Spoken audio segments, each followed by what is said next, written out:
Hello and welcome to another Fantasy Premier League video. My name is Steve and today we're taking a look at the captaincy options for Game Week 8. And to quickly catch you up to speed, I did a video a couple of days ago about the tentative transfer plans that I was looking at doing this week that would involve 2 free transfers and taking a hit in order to field an 11. I have made that move yesterday, and also in order to avoid some price drops. And what I have come out with is Trent out for Trippier, Salah out for Foden for a 1-week punt, and Archer out for Kane in order to jump on that pretty tasty Leicester fixture for a 1-week punt as well, before I wildcard in game week 9 across the international break. Now, hits this week for players that are not playing are actually only calculated at a -2 instead of a -4. I'll put a link in the description below to the last video that I did this week to explain how that occurs. There should also be one floating around somewhere on your screen. But past that, if we just look at the captaincy for this week, I think there are 2 clear favourites in terms of captaincy, and that would be in Haaland and Kane. Now, for those of you out there that don't have either of these players, I will cover the alternative options hopefully quite quickly. So if we stick to the Spurs fixture, the other potential captaincy option that some people are looking at is Son. I would probably advise against this. Son has not been on form lately, so much so that even some Spurs fans out there are saying that he might be benched this week. It looks like he's having issues figuring out how to play alongside Perisic, who's on his side of the pitch and pushing quite high up. They're having some issues making the same sorts of runs and whatnot. That could see Son benched. It could also be an argument to bench Perisic, which would be unfortunate because he's one of my starting players in my 11 this week.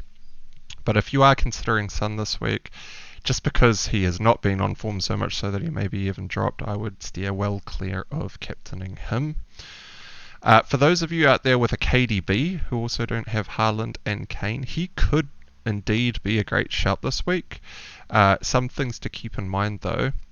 Man City did play Wednesday night midweek, and their fixture this weekend is the early game on Saturday. And with KDB playing, I think he played the full 90 minutes. He definitely played the majority of the minutes in the Champions League, given that Man City were actually behind and had to come back to win that game.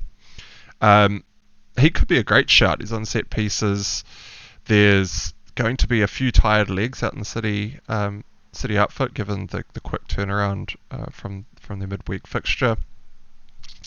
But there is also a very small chance that KDB could be benched. We have seen him start on the bench a few weeks ago, which is one of the weeks it was the last week that I didn't have Haaland and I was banking on KDB, and so that one's still quite burnt into the memory, and so I would warn people about checking the captain's armband on him.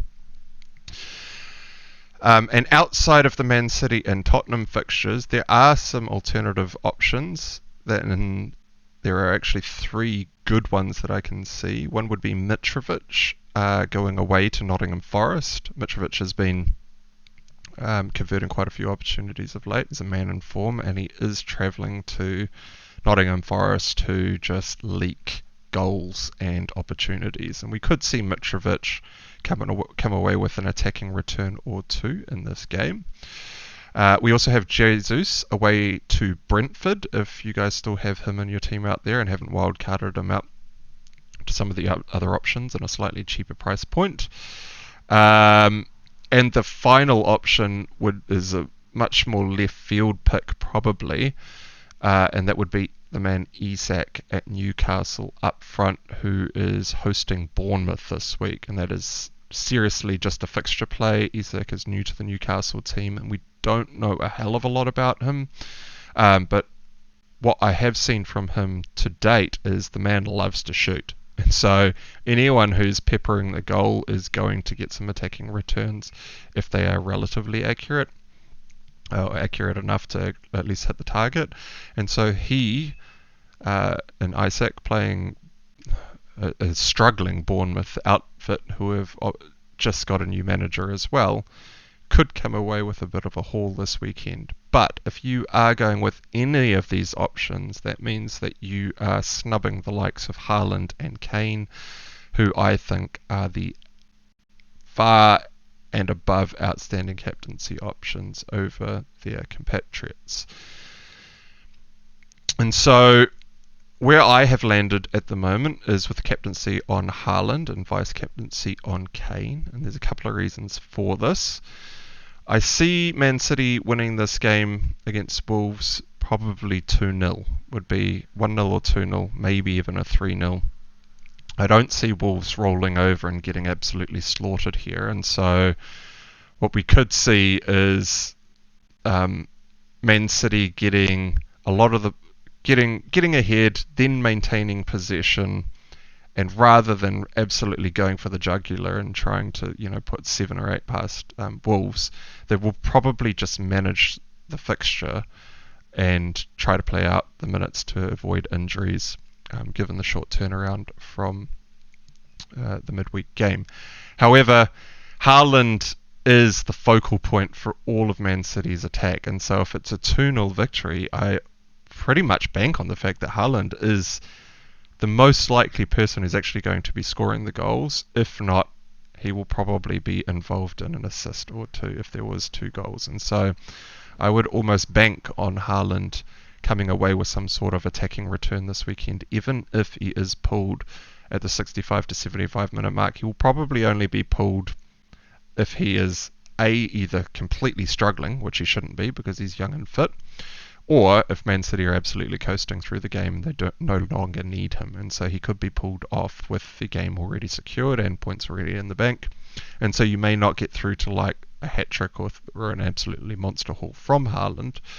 But given that he is the man in form, he's owned now by 79.9% of the game. There's 80% of all players have Haaland in their teams, and so you will see a lot of captainers out there, and Haaland's EO will be up around 140 to 160% this weekend.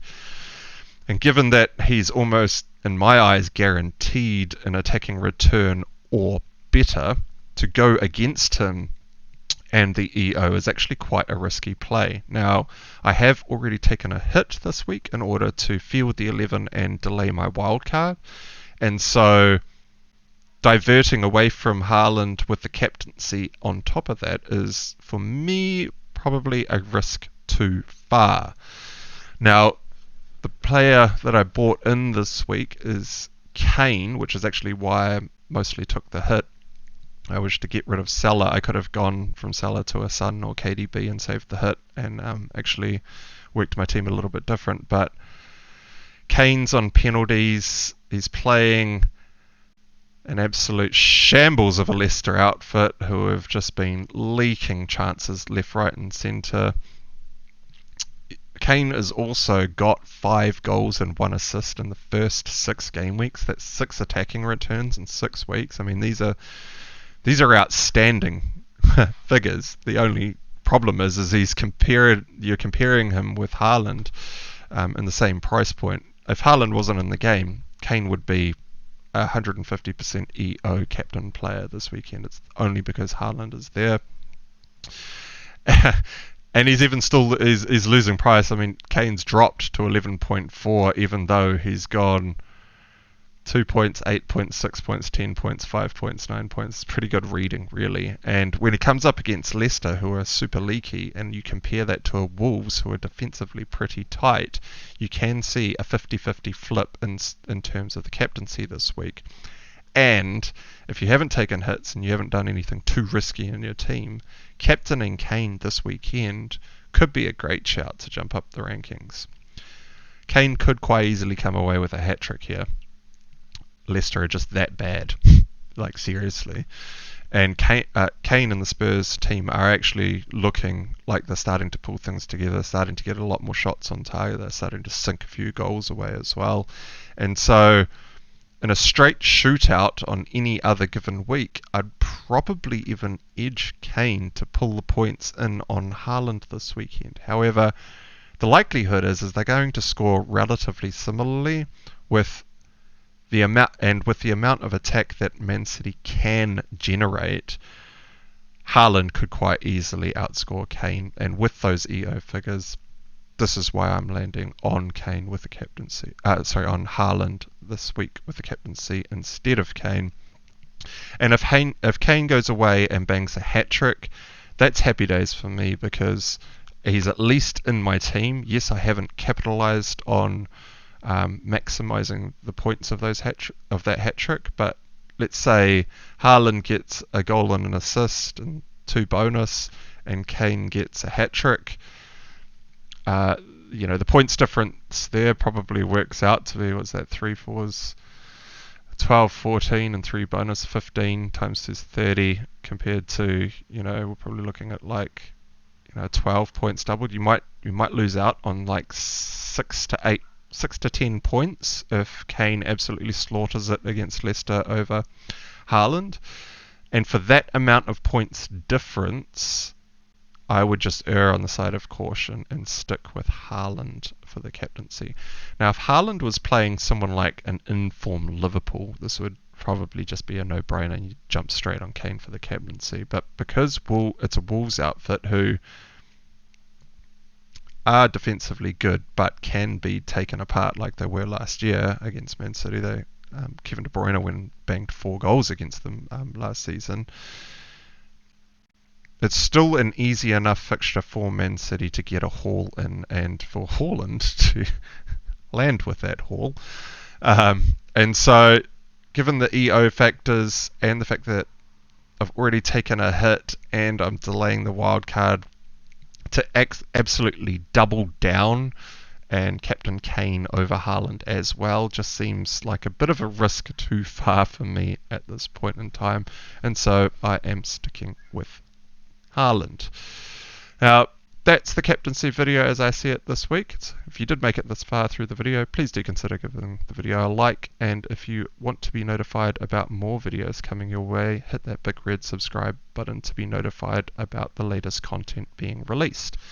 And until next time, I will catch you again sometime soon. Cheers.